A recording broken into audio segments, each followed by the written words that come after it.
Welcome, everyone. My name is Dr. Laura Cohen, and I'm the Executive Director of the Harriet and Kenneth Kupferberg Holocaust Center at Queensborough Community College in Bayside, New York. Our mission is to use the lessons of the Holocaust to educate current and future generations about the ramifications of prejudice, racism, and stereotyping. Today's event is entitled Creating a Concentration Camp Society, How Governments Push for Mass Detention and How People Resist, and features our guest speaker, Andrea Pitzer. This event is part of the KHC's 2020-21 National Endowment for the Humanities Colloquium entitled Internment and Resistance, Confronting Mass Detention and Dehumanization. This event is presented in partnership with the Nancy and David Wolf Holocaust and Humanities Center and is connected to our new virtual exhibition, The Concentration Camps, Inside the Nazi System of Incarceration and Genocide. Afterwards, we'll have some time to answer a few questions, so please be sure to use the Q&A feature on your screens as we've disabled the chat for security purposes. Today's moderator is Dr. Amy Traver, Professor of Sociology here at Queensborough Community College and one of this year's KHC NEH Faculty Fellows. Dr. Traver's research interests include student success in community colleges, as well as intersections of adoption, race and ethnicity, religion and gender in American family life. She has published peer-reviewed articles on these topics in Teaching Sociology, Qualitative Sociology, Sociological Focus, Qualitative Inquiry, and other academic journals. Dr. Traver is a co-editor of 4 scholarly volumes, including Humanistic Pedagogy Across the Disciplines, Approaches to Mass Atrocity Education in the Community College Context. She was the faculty coordinator of the 2015-2016 NEH series and a 2016-2017 Scholar in Residence here at the KHC. In addition, she was one of 26 faculty selected nationally for the 2019-2020 Mellon ACLS Community College Faculty Fellowship. Now, please join me in welcoming Dr. Amy Traver. Thanks so much, Dr. Cohen. It's such a pleasure to be here and to be with all of you, if only virtually. And it's a very big honor to be able to introduce to you Dr. Andrea Pitzer. Andrea Pitzer's writing has appeared in the Washington Post, the New York Review of Books, Outside, the Daily Beast, GQ, Vox, and Slate, among other publications.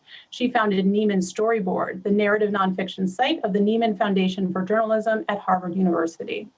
Pitzer has spoken on history and narrative journalism in the US and abroad. She's the author of 3 books, including One Long Night, A Global History of Concentration Camps, which covers the wrenching story of mass civilian detention from the 1890s to the present and is a subject of our conversation today.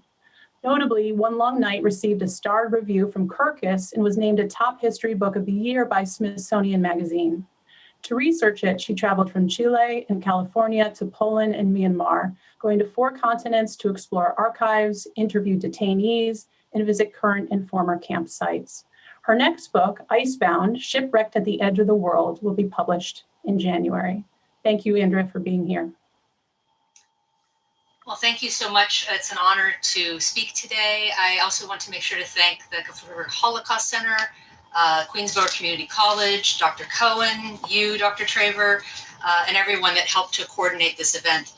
I don't have a lot of time, so I will try to cover concentration camps across 100 years and 6 continents in less than an hour. I'm going to address Nazi camps most specifically because they really are instructive in the larger historical context and not just in the context of 1930s Germany. And it's important to start by saying that not all concentration camps were Nazi camps. When we hear concentration camp, this term, we tend to think of Auschwitz, but I want to be clear that the death camps in the Nazi era were a system put in place on top of an existing camp system that had been there almost a decade by the time that the Nazis turned to the death camp system.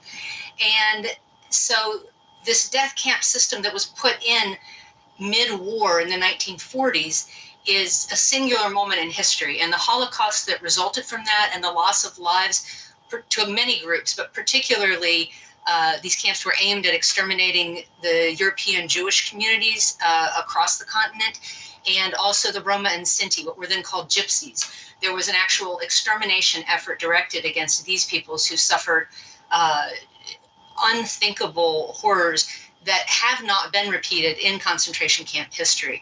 So I want first to acknowledge that this death camp system is quite unique, but you cannot get to that death camp system without first having that concentration camp system that was in place for almost a decade before it. And it's that system that we have seen exist in other parts of the world. Concentration camp systems like that early Nazi system have existed and continue to exist. And so I want to talk today about how do those kinds of systems get started. And I'm going to try to focus specifically, I'm going to give some general background, but I'm going to try to focus specifically on how the Nazi system started. Because I think sometimes, particularly in our current day, these comparisons to Hitler come up, and there are useful and reasonable ways to talk about what happened in 1930s Germany and what has happened at other points in history, including today.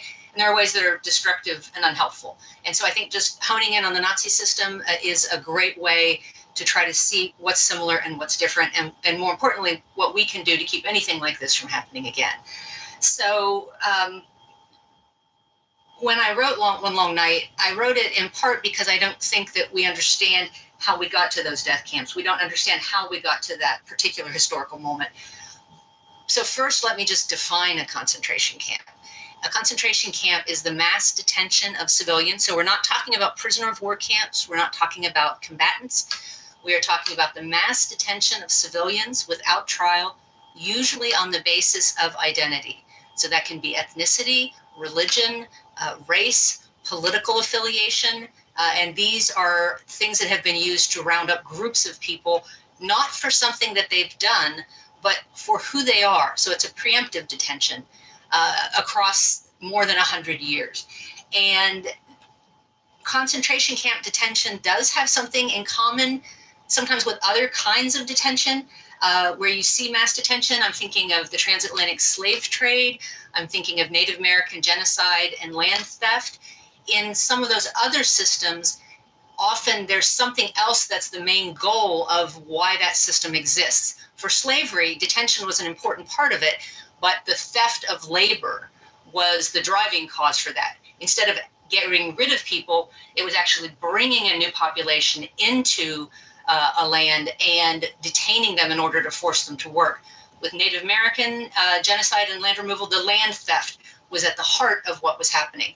So detention can play a role in other systems as well, but with concentration camps, typically detaining a certain group of people as dangerous and isolating them from society is at the heart of the project. Sometimes labor and theft happen as a result of that, but the detention itself is the focus. And so where did camps come from was one of the questions I wanted to ask with my book. And what I found are the first consciously created concentration camp systems were in the late 19th century, in the 1890s in Cuba under Spanish rule. And there were rebels in Cuba who were fighting against Spain. They've been fighting for quite a long time. And so to put down those rebels, Spain created this direct policy called Reconcentración, in which they would go into these contested areas, round up all the civilians living there, and force them into loyalist cities behind barbed wire, even though it was understood this would cause tremendous suffering to non-combatants. In the end, it's estimated that over 150,000 people died in those first camps, but that didn't keep them from being adopted in the next decade around the world. And that first decade of camps was colonial. They were incredibly brutal. They were seen as a savage instrument that civilized nations shouldn't use. And the US was actually one of the countries that did impose them. And they fell into disfavor because they were, in fact, so brutal. But in World War I, this first really global conflict that existed, they were rehabilitated. They were brought back. And this, for what happens with the Nazi camps, the World War I camps are really important because it's what happens just before the Nazi party really coalesces, and then in the decade before it takes power. So this concentration camp idea was very much in the ether, because what happened during World War I was these camps moved from colonial areas that they had been in their first decade, like Cuba, into the heart of imperial powers. So into the capital cities of Europe and across dozens of countries around the world, this idea of interning enemy aliens. So if somebody was German and in England when World War I broke out, then they could be detained as an enemy alien. They were a potential threat, whether they had done anything or not. The Germans did the same thing to the British who were there. And if you have enough parties to the war, all engaged at the same time, all detaining these theoretically dangerous foreigners, then you end up with nearly 1 million people in what were then called concentration camps. And of course, these Europeans saw themselves as very civilized, and so they wanted to establish these were not at all like those earlier camps. So you could send money to people in camps, the Red Cross would inspect them, there were lending libraries, and what this ended up doing was having this function that concentration camps probably weren't really so bad. And they used, along with concentration camps, they used the name internment for it. And now, historically, we only use the name internment, but it was understood at the time that they were also concentration camps. And this World War I experience in which not many people died, and at the end of that time, almost everyone was released. It became a kind of a way to see concentration camps as maybe a politically useful tool, maybe a tool for public hygiene and national safety. And because it was so successfully rehabilitated as a concept, concentration camps then actually exist around the world on an ongoing basis through the 1920s. And I think that it's a little bit hard to picture now, but there were regularly camps that in really almost every country that had an established government would sweep vagrants or homeless people into camps. They were used punitively and in sort of unstable moments as well. A lot of people from watching Watchmen have heard of the Tulsa 1921 race massacre. The surviving African Americans from that middle-class community that was burned down, they were held in concentration camps. That's what the newspapers called them at that time. And they were not just used in this sort of small-scale local society, local community level like Tulsa, or to house vagrants. They were also used by the British against the Irish. You, in the 1920s, begin to see the Soviet Gulag system, not yet fully established, but taking root in these widespread camps. So after that World War I internment, concentration camps never leave the world. And so what do you have at that point? You have a worldwide understanding of a system in which people are allowed to be detained. You have the expectation that if you are identified as a prospect for this, that you might have to register. You might have to turn yourself into the authorities, and you might have to submit to being held, even if you've done nothing wrong, for the length of some particular crisis until the government decides to let you out. And with that experience in World War I, a lot of people believed that people would be released from these camps, and that was experienced by most people who were in them in the 1920s. And I think this painted a particularly dangerous vision of these camps, because by the time we get to 1933 and Hitler's appointment as chancellor, we start to enter another universe. But one of the critical things I hope people will understand for today is that even though there were camps around the world, and then the Nazi camps would in time become something quite different, there's not the hard break that people like to imagine. So we have this idea that you could lock whole categories of people up. And indeed, Hitler first spoke of concentration camps in 1921. He was writing in a Nazi newspaper and called for sending the rich into a national work service program and securing what he called Jewish provocateurs into concentration camps. It seems really ominous that he would have written this in 1921, and it is in fact ominous. However, at this point, concentration camps meant what it meant during World War I. He wrote that in 1921. There were still people being released from some of these camps that had been held past their time, not long before Hitler is even writing this. So when he's saying concentration camps there, he is talking about locking up Jewish provocateurs into places like the world had just used against these undesirable enemy aliens. And that's really critical because in 1919, so even before that 1921 article he wrote, Hitler wrote about resenting that Jews in Germany were treated better than foreigners. And he wanted to change that. And he thought they too should be subject to alien laws. So in other words, one of the first things we have as a strategy for what Hitler wants to do to Jews is to render them like these enemy aliens that were locked up during World War I. These very laws that had allowed people to be held in World War I, he wanted now to identify the Jews as a foreign group and use those existing laws against that population. So by the time the Nazis come to power, there's already almost 4 decades of concentration camp history floating in the ether. And that history and Hitler's understanding of the World War I concentration camps informs and shapes everything that happens in the immediate aftermath of getting to power. And the establishment of the Nazi concentration camp system starts really concurrent with when Hitler comes into power. Within weeks, Dachau is underway. They're taking over this old factory, they're setting it up, they're arresting people, and in many ways, Dachau as a camp will be at the core of the concept of the German concentration camp. Again, the concentration camp system that precedes the death camp system. So that's what I'm focusing on today is sort of how do we get to the death camps first. And Dachau becomes sort of the heart of it. It's the place where rules and regulations are tried out. It's the place where guards are trained. It really becomes kind of the heart of this system. But even before that, even though there's only a few weeks in between Hitler taking power and when Dachau opens, there are forgotten camps that were even earlier, and they're not part of any big official camp system, but they were generally where communists and socialists were rounded up and held and interrogated and tortured. And the first known camp that's been identified was near the village of Nora. And it got its first prisoners in the very first days of March 1933. So really about a month after Hitler comes to power. And before the Nazis had really cemented control of Germany. It was not certain how things were going to go, if the Nazis would be in power long term or not. And so they had to be a little bit careful. And one of the fascinating things I found, and I actually found it in a wonderful U.S. Holocaust Memorial Museum collection, a huge multi-volume collection of an account of all the camps they've been able to identify. And in that entry for Nora, the Nazis, 2 days after they began bringing people to this impromptu camp, actually took them down to the polling station and they let them vote. They let the detainees vote. And there was this idea that they had to be a little bit careful, right? These people hadn't been tried, they hadn't been convicted. There was still a sense that institutions were reigning, institutions were still in existence, and they had to be observed even as they were breaking a lot of tradition, a lot of precedent, a lot of decency ideas.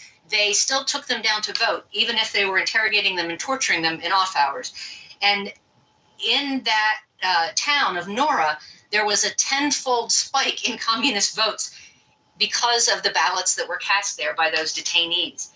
And also at this very important early point, most prisoners could still be released if they just recanted their connections to the Social Democratic Party or to communist rule, and many people did so, and then they were released. So this kind of protective custody could be very severe. It could be very light. You might be in today, out tomorrow. You were likely to come out. These were not, again, typically mass executions at this point. There were sometimes people who were shot. It was a really brutal, unstable period, and it gave way to the actual beginning of establishment of the formal concentration camp system that Dachau would represent fairly quickly. But many, many people were swept into that early system. But even in the early years of that system, the Nazis were not trying necessarily to hide what they were doing. They were both doing things secretively, but also presenting a public face to the world. So if you go through the archives, as I did, you'll find that Times of London reporters were allowed in to see certain camps. New York Times sent a reporter in, and while those reporters understood that they weren't getting the full story, it did have some beneficial propaganda effect for the Nazis. So from a very early stage, there's both the what's being done privately and what's being done publicly, and there's a gap between those two things. But governments are often anxious to make the case for this kind of detention because they really have convinced themselves, or at least trying to convince others, that they're not doing anything wrong, that this is in fact a necessary and justifiable and legal step to take. And that's something that repeats again and again and again in concentration camp history. And it's also easy to see this Nazi system that then begins to take off and expand and grow as kind of inevitable, that once we establish Dachau and Dachau starts having this influence, that it becomes impossible to stop or to undo. But almost always, I found in looking at different camp systems, and it's true in the Nazi system as well, somewhere around 3 years in, sometimes it's 2 years or 4 years, there is a sort of inflection point at which a country or a party decides whether they're going to try to bring things into a sort of a more legal and institutional approach, or whether they're going to keep this extrajudicial approach, something that moves outside their normal legal system. And in this case, Heinrich Himmler was the advocate for the camps. He would have a lot of power in running them, and he thought that Germany needed to keep locking up its enemies to ensure its rule. But by this point, we're getting close to when Hitler is really cementing power and running unopposed for re-election. And so at this point, Hitler begins issuing amnesties and releasing people, and some people in the German Nazi system who want to see the institutional role pressed more. And again, I'm sure there would have been horrific abuses and atrocities committed within that system if they had gone that way. But those people who were pushing for that lost the fight to Himmler. So in one case, about 1,000 communists were released under an amnesty, and Hitler simply went out and rearrested all of them. And when there came open conflict against it, Himmler lobbied Hitler, and Hitler removed the right to have a lawyer present for protective custody interviews. People were rearrested, and in time, by 1935 or so, Hitler has given over to Himmler in that fight, and from that point forward, camps are going to be an integral part of Nazi Germany. That's sort of the last moment at which they could have been stopped on an institutional level. But I don't want to pretend that people didn't try to stop them on an institutional level. The Nazis had arrested preemptively a lot of their opponents in the legislature, and the legislature was not going to be, the Reichstag was not going to be effective against them. But prosecutors did try to charge, and in fact did charge in some cases, guards from camps who had been abusive or who had targeted for execution Jewish prisoners, for instance.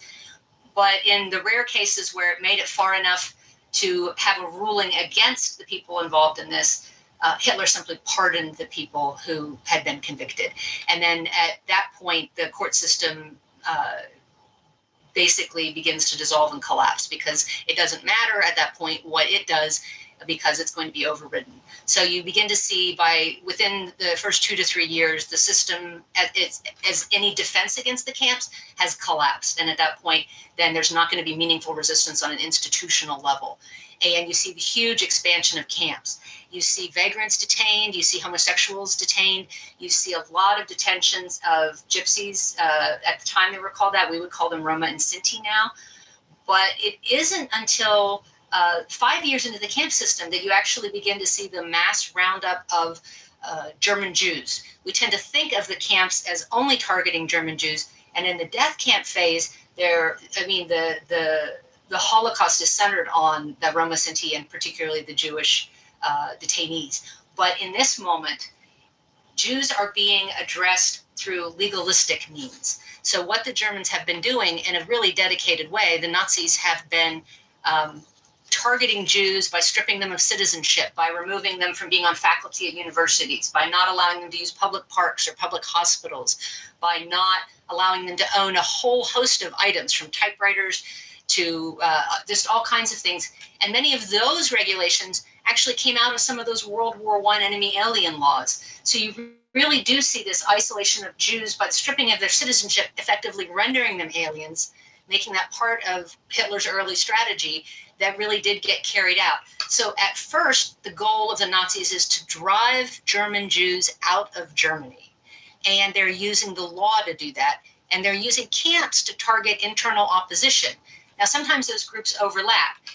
Many legislators who were anti-Nazi were Jews. And so you would find Jewish men particularly in concentration camps, and they were definitely treated much more abusively, much more likely to be tortured, much more likely to end up dead than other detainees there. But you did not yet have the mass roundups that we see later. So in those first 5 years, the camps are not targeted on a group level at German Jews.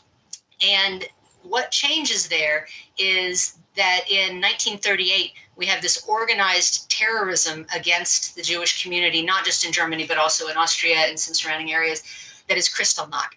And it is literally government-sponsored terrorism against this community. Synagogues burned, some people killed, many people harassed, beaten, and you have the roundup of tens of thousands of German Jews. And this in November, we just passed the anniversary of it actually, in November 1938 marks the first use of the camps as a very big blunt tool against German Jews.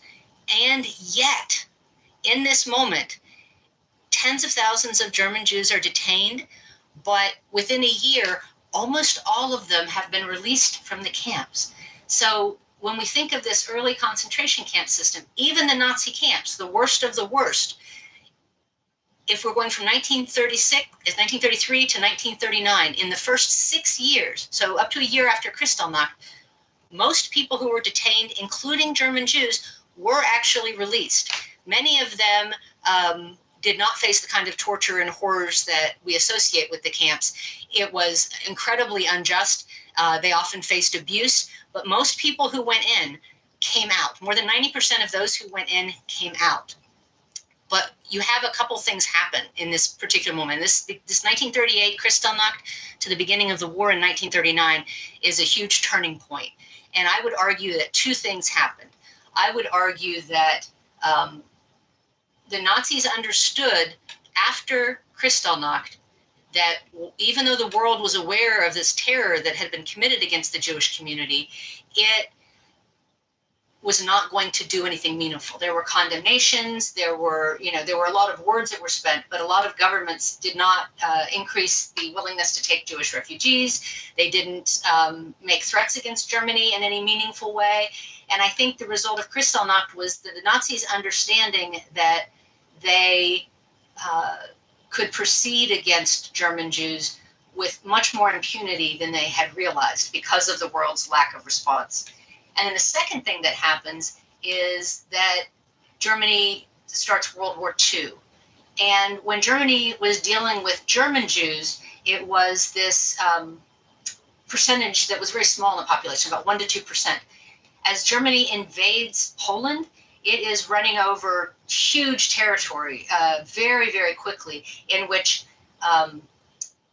the Jewish population of these individual towns was sometimes majority population, sometimes the overwhelming majority. So they go from having a small percentage of Jews they're trying to drive out of Nazi Germany, realizing other countries are not going to take them and are not going to stop them if they do bad things to the German Jews.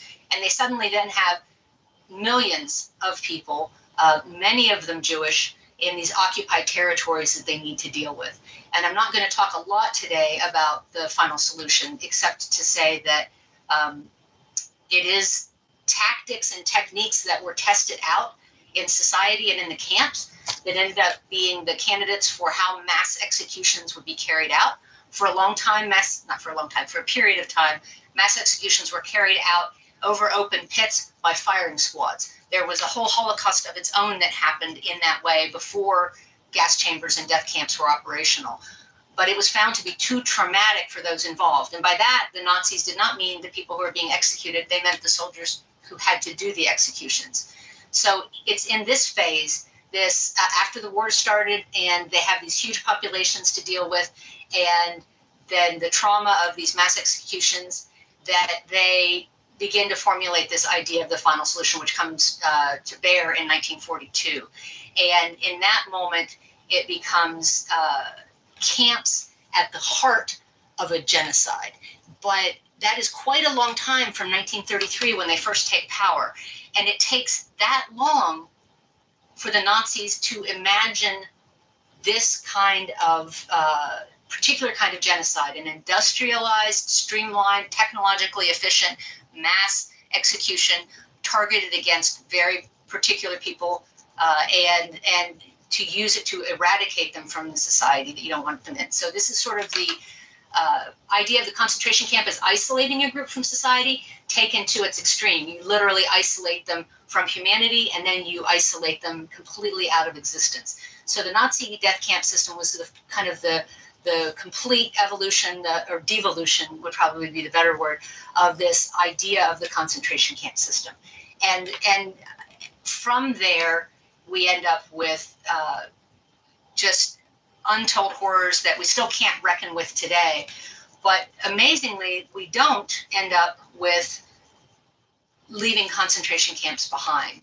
And I want to talk about resistance, so I don't want to take up all that time, but just be aware that after World War II, people stopped using the words concentration camp for anything but the German system, particularly Auschwitz and the death camps. But those kinds of detention did not stop. After the war, you had the rise of a whole communist system, the Gulag system, being replicated around the world in China and in Eastern Europe and for a while in Cuba and Vietnam. The whole sort of eastern side of that Iron Curtain, even for some countries in the West. And then the whole western side very much went back to a colonial kind of camp. So you had the French in Algeria, you had the British in Kenya, and they were trying to put down independence movements. And they used a lot of the tactics that had been used in the 1890s in the first decade of camps. So the end of the Nazi camp system, while a really blessed event that camp system has not been repeated, is tremendously fortunate, because I think that there is a real risk that it could be in a different way at some point, but we have not gone there again. But concentration camps have not disappeared. And I want to talk a little about how people have resisted those camp systems. And in Germany, I think that's expectation that camps were fine and that you could go into them and you would probably come out and you should register and you should get a number. And that was a way to show yourself as a meaningful part of a community that you just wanted to help your country out, is something that we see again and again. We saw it with the Japanese Americans in World War II. We saw it, many, many places. And I think that buying into the idea it's okay to detain any group makes it plausible for any other group to be detained. And so one of the things is to sort of back away from that idea. So it's not surprising that people cooperated in some cases, but at the same time, there were actual efforts to resist. As I said, there were prosecutors that brought charges. The legislature was decimated almost immediately, so there was very little that it could do. And the court system was put down pretty quickly after through pardons. And so then at that point, it would be up to the people. But I think the lack of knowledge they had of where this could go interfered with the ability of the German community who might have been against Hitler, the non-Jewish German community, and certainly interfered with the Jews who just sort of hoped to ride this out the way various communities had during World War I. But the thing in looking to later examples is we now know what can go wrong. We now know what can happen. And even in Germany, people managed to do all kinds of things, even within the confines of the camp, blowing up crematoria.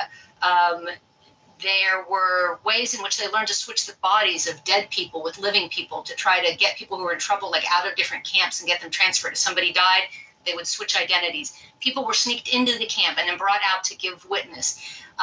There were people who were part of the resistance in these various communities. They managed to save a lot of lives and do a lot of things, even when they couldn't overthrow the system as a whole.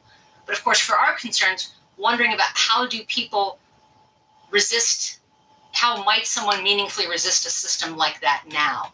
I think that now we know. So we know to take action earlier. We know not to allow state power and surveillance and detention of marginalized groups to proceed, because these are the tracks along which other things can happen. Legislatures historically have not been useful. They're either too weak or they are too corrupt, which doesn't mean that they should never be lobbied. It simply means they're often not the most successful instrument. Courts, if they remain independent, are even in places like Chile under Pinochet, there were court gains that were made. There were ways in which they were useful. So courts can still be, even in an authoritarian state, can sometimes be a way of working on and addressing these things. In the end, it usually comes up to the actions of people, to what people will tolerate, but people have to intervene before it becomes impossible to do so, before the government has so much control over the surveillance and the authority to be in the streets arresting people in a way that can lead to this kind of detention. People have to speak up and make themselves heard. In some cases, in authoritarian states that are on complete lockdown, it requires outside countries to be putting pressure on those governments to do things that the people are no longer able to do for themselves. But again, it's important to know that this is not over. This is something that is still going on. North Korea has never stopped having this kind of detention. It is long running and has been in the family of the current leader well over a half century now. And in addition to that, we ourselves established Guantanamo Originally, it was a migrant detention base for people fleeing from Cuba. And because it was never put down, it was never shut in a decisive way, it became a place to interrogate and hold these suspected terrorists after 9/11. And now we are going on a whole generation of untried suspects being held at Guantanamo. That's an incredibly dangerous site to have open in that context. And US actions on border policy recently fall into that same category. We have not continued the kind of border camps we saw in 2018, 2019, that kind of mass camp detention, but we also have not gotten rid of it. And the policies that we've put in place are the kinds that can help create those kinds of camps just over the border in Mexico as well. So I would put both of those in that kind of holding pattern that we saw in early Nazi Germany, where it's not certain which way things are going to go. And I think it's really decisively important to shut those things down so they don't remain open possibilities that can be seized by others in the future. In addition, we have the Uyghur Muslim camps in China, also in many ways made possible by the kind of anti-Muslim rhetoric we saw after 9/11. The Chinese took hold of that and used it for their own political ends. And there is the estimate at the maximum point of more than 1 million people in these camps in detention that very much play on the Chinese sort of more gulag style camp detention that happened in the 20th century. So as these countries leave these tools in place and keep them available, they will always be turned to again, unless they're decisively rejected and unless this idea of detaining people, civilian non-combatants without trial on the basis of some aspect of identity is halted. Unless we make it as humans an intolerable thing to do, it will always turn back to this kind of detention. And the longer we leave it in place, just as it took the Nazis so many years to get to, even the Nazis, I mean, they were bad guys from the beginning. They were horrific people, but it still took them almost a decade to imagine this death camp system. And so we need not to leave these tools in place long enough for people to return to imagining this kind of thing, particularly given the examples that we already have in history. Now we all know where it can go, and they do too. It's really imperative that we stop it. So that's my world tour in less than an hour, but I want to be sure to leave room for questions, which I think we're going to have. Andrea, thank you so much for that. You did such a wonderful, admirable job of condensing such a beautiful book and so many insights into a 30-minute talk. Thank you. If you don't mind, I'll get the questions started.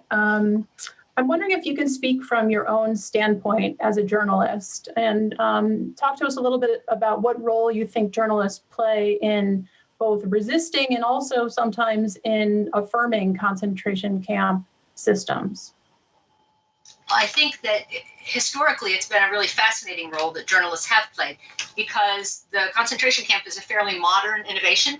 So it rose up with sort of mass journalism that we think of today, these daily newspapers having newspaper wars with each other. These were some of the very first ways that concentration camps came into public awareness. Some New York paper that would be fighting with another New York paper would send a correspondent to cover what was happening in Cuba. So journalists have played both a really good and a really bad role. And even in that conflict, there were journalists who said, oh, well, most of these peasants didn't really have anything anyway. Maybe they'll be better off in the cities if they're rounded up and put in cities. And so I think there's a dangerous, journalists can sometimes be in a dangerous position of understanding the conflict they're covering and then rationalizing why these things make sense here in this place that I know well. And that is, I think, a real risk on the downside of it. The other downside risk is that you can be manipulated. If you're brought in and shown something, and it's a Potemkin-style village, we saw that again and again with Nazi camps, but all around the world.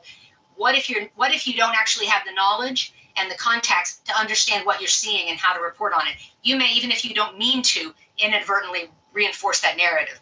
And so I went, for example, to Guantanamo. I also sneaked into the Rohingya camps in Myanmar to talk to people who were there. This was a few months ahead of the big ethnic cleansing that followed. And in both cases, people want to make use of journalists to get their story out. And in both cases, I really found myself interrogating myself, like, would I get enough out of going to not be used as a tool and to actually be able to report there? And so it involves making a commitment to yourself about, like, looking for certain kinds of information. And sometimes it means a decision of not going. You just recognize, like I did not try to go see the Uyghur camps because I did not have the adequate network there. And I feared being used as only as a tool, that I would not be able to get enough of the situation on the ground to report that effectively. So I think it's something that journalists have to keep in mind.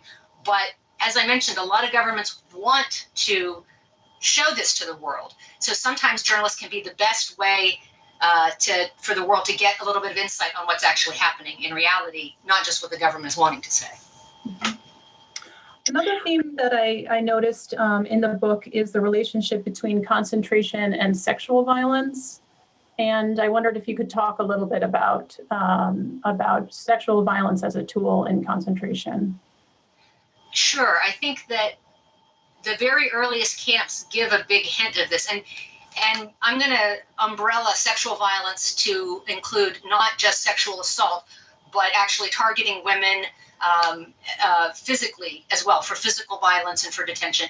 And in some of these earliest camps in the 1890s and the early 20th century, you found that there was the idea that by arresting women, civilian women, you would bring the rebels to their knees, because it would be so devastating to them to have, even if they weren't raped, to have them being held by their opponents, to have them being suffering and dying from disease, to have them held captive. So I think this idea of like subjugating civilians, particularly women and children, is an active thing that happens. And then on top of that, you often have the kind of brothels and sexual dehumanization and actual sexual torture that we see. And some of the most famous examples of that were in Nazi camps. But also I talked to people who had been sexually tortured in Chile and Argentina.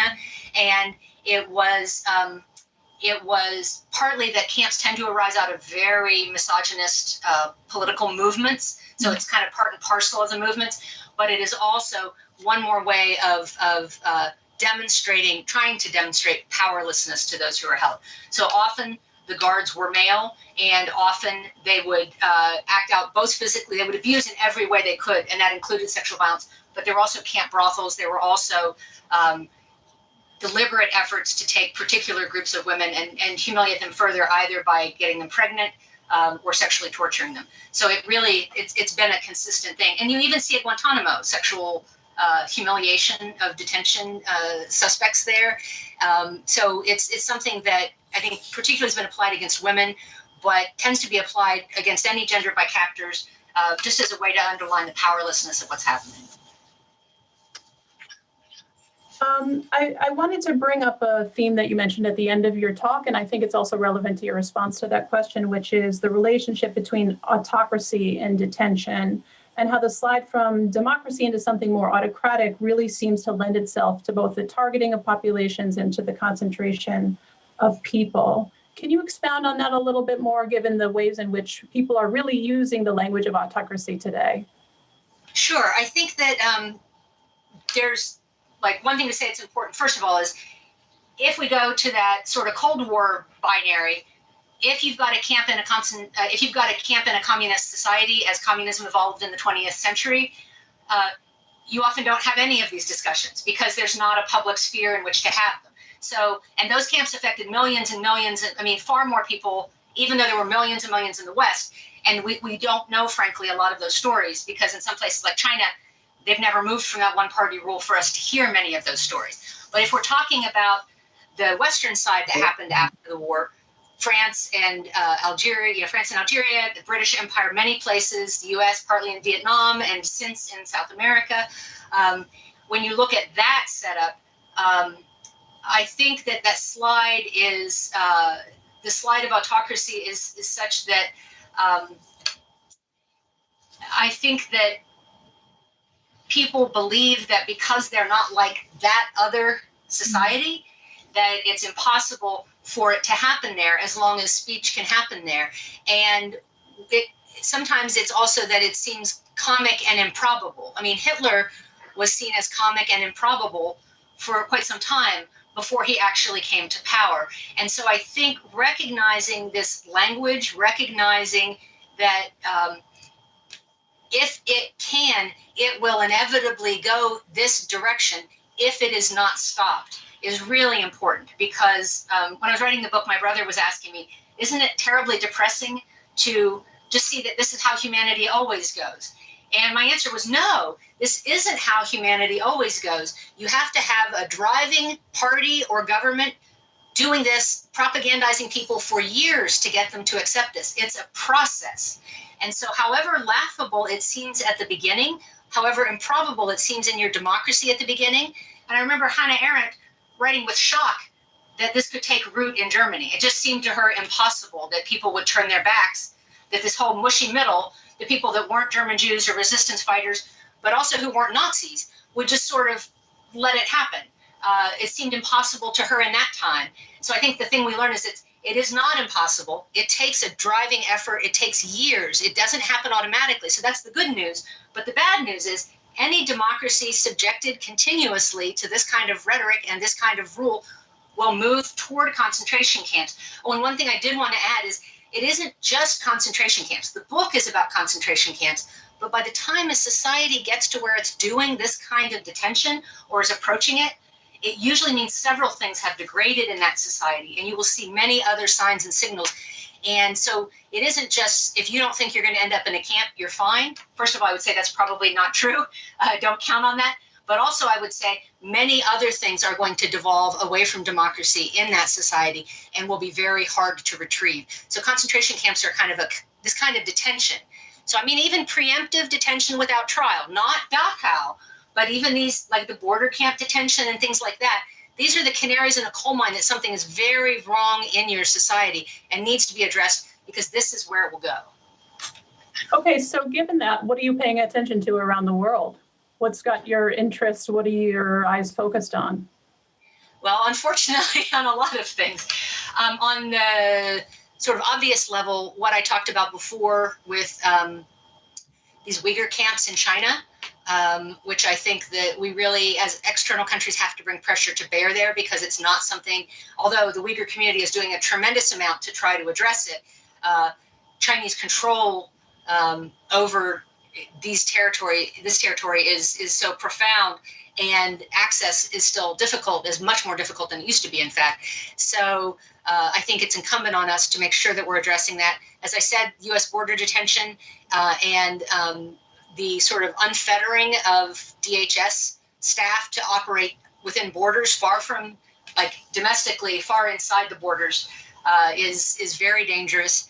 And I think that I still think of the Rohingya people that I visited in Myanmar, many of whom are still in detention, some of whom are dead.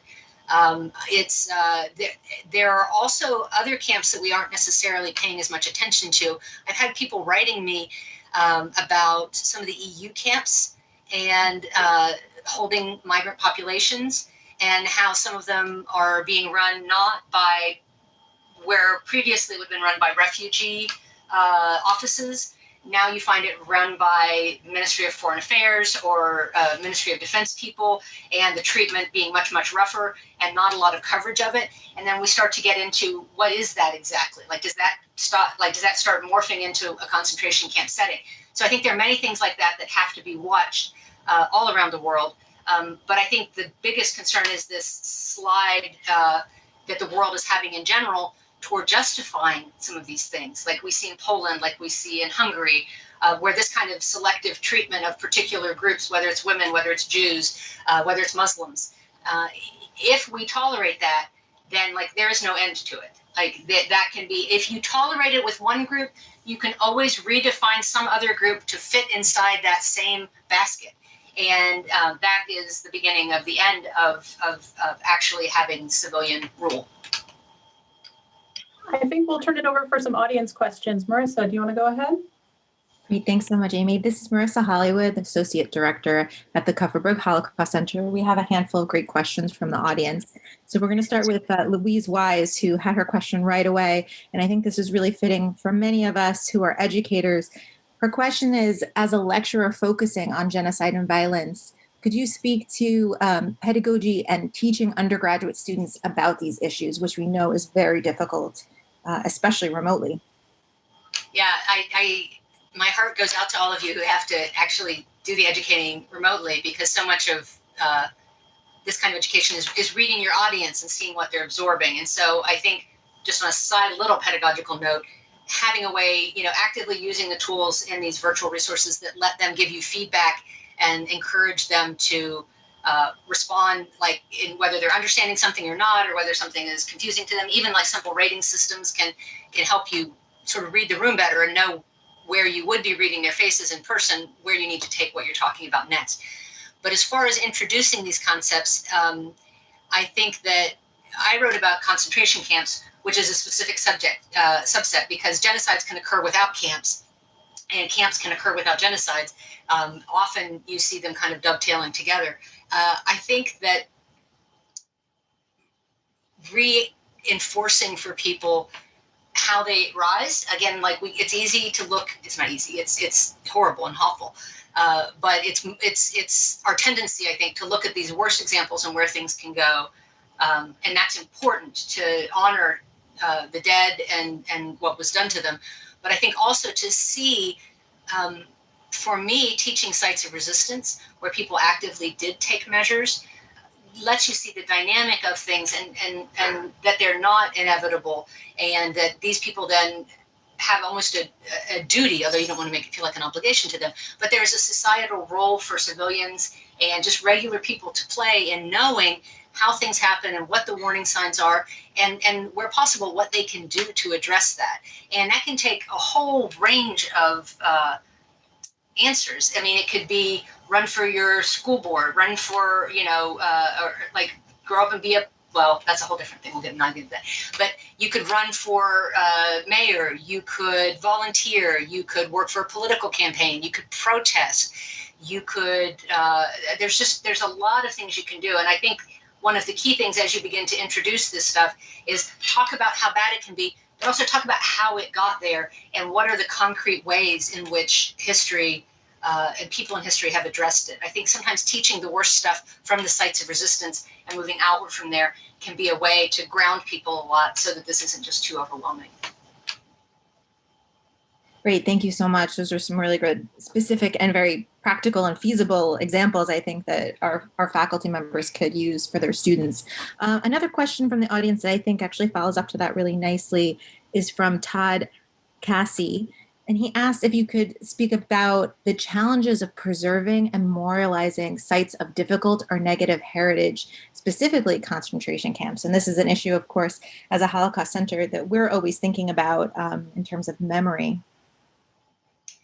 That is a really tough question, and I think is one that probably smarter people than me have wrestled with more, so I won't talk a lot about it, but I'll say a couple things. I think there is nothing in some ways that is more vivid and real to people than seeing an actual place in which something occurred. So I think it's critical to memorialize these sites of negative history.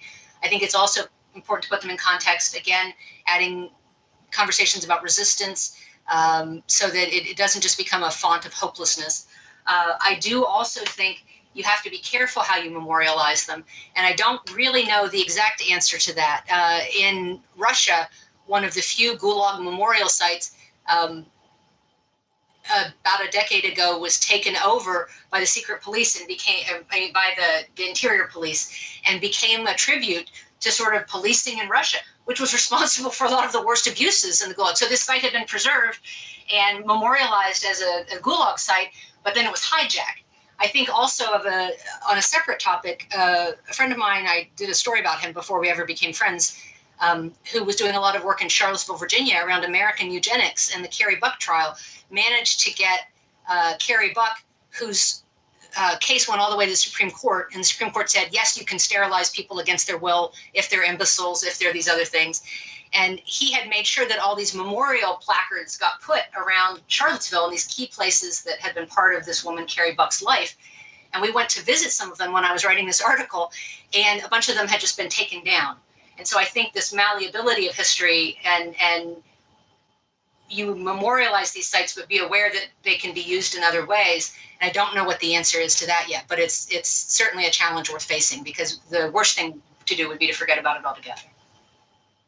All right, great. Thank you so much. I think maybe we have time, so we stay within our time frame, to take one more audience question, and then I'll throw it back to Dr. Traver in case she has anything to wrap it up.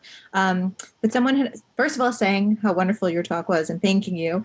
And they asked if you're going to have an updated edition of your book, One Long Night, A Global History of Concentration Camps, to include some of the horrific atrocities that are currently taking place. Well, when the paperback came out, because it came out a year after the book did, there's an afterword in which I talk about U.S. border detention and sort of our history with enslaved African Americans and Native Americans, and how this not giving people citizenship and then sort of justifying the abuse of them. Like, I try to put that border camp in the context of the broader U.S. history a little bit. I also talk a little bit more about the Rohingya Muslims, and I talk a little about Uyghur detention. Right now, I'm trying to do some books on climate change. If there's another very difficult, huge, and overwhelming topic, I guess climate change would be the other thing. I do hope to return to it at some point when I have hopefully a lot more meaningful things to say that might be of use in a new way. Unfortunately, there's more than enough material to do another book, and I probably will get to it at some point. Well, that segues beautifully into my last question, which is about your new book, Icebound. And I wondered if you could just tell us a little bit about that book, and also just generally about the process. How do you get started on a new project? What are the through lines that you see through the work that you do? Well, interestingly, Vladimir Nabokov, the guy who wrote Lolita, is in some ways responsible for my first 3 books. I wrote a story of his life that noticed a whole bunch of things he had kind of tucked into his novels that people hadn't seemed to pay attention to, that were historical things. And he focused actually a lot on concentration camps. World War I camps had come up in some of his novels, the Gulag. His wife was Jewish, and they had been in Nazi Germany when Hitler came to power. They had fled Russia to Nazi Germany, and then they had to flee again. And so I wrote that book because I became really interested in finding these things that he had sort of hidden.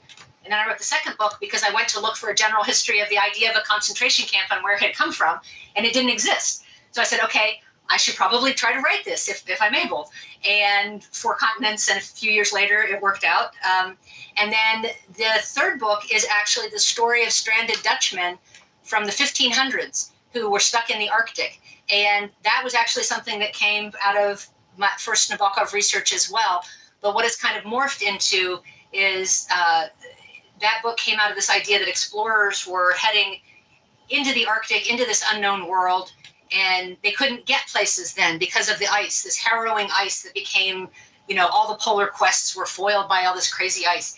And now we're going to have a North Pole in my lifetime that is free of ice in the summer. And so I wanted to sort of start with the beginning of that, with this story of a survival story from 400 years ago that kind of segs into some of this. And then from there, I'm hoping to again, say, this isn't hopeless. We've already lost a lot. There's a lot of damage done. It's not unlike concentration camps. These are things we can see coming. It may be coming in slow motion, but it's speeding up. And so what, as a society, are we going to do to address the things that have to happen? And my feeling with the camps book, with Icebound, is that by telling human stories, but letting people see the stakes and understand they have a role to play. So I'm not here to just lecture at you or guilt you into something, but it's just to let people know how history unfolds, what's ahead of us, and how they can be actors in the drama, because I think it's really, there's a lot we can do with concentration camps, with climate. There's still a ton that we can do. We can't bring back the dead of the Holocaust, but we can do things going forward.